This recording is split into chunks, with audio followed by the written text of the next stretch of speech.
This is Lina, the owner of Naturally Dramatic Skin and Lashes. And to start with our lash learnings from Lina, we're gonna actually have a couple different videos. The first part, which right now we're gonna be doing, is before when you are new to lashes and you are researching on where to go or who to go to. So that's one thing I want to talk about. I'm huge in researching. I don't know if it's because I'm a Libra, that's probably why.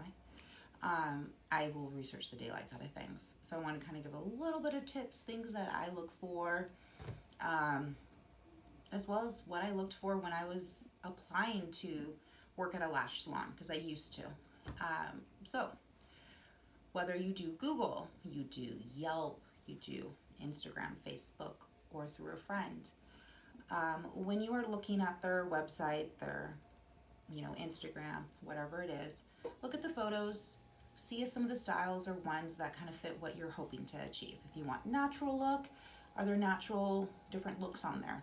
Or are they all super, super dramatic and long? So vice versa to that. You want dramatic, is it just natural looks? You kind of want to see if that person fits your image. There's a lot of different lash artists out there in the world, let me tell you. And some definitely favor the super dramatic look.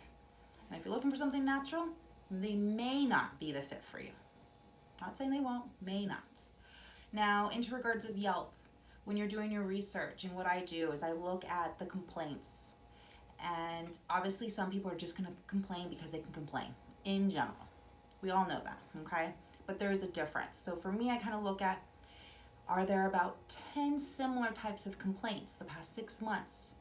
As well as, how does that owner respond to it? Are they understanding? Are they still professional?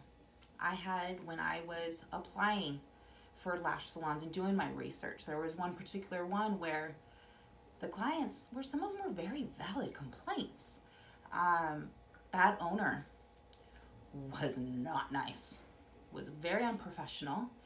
And so for me, I was like, okay, if you're gonna treat your clients like this on your Yelp, how are you in person as well as to your employees? So I decided not to go with that place.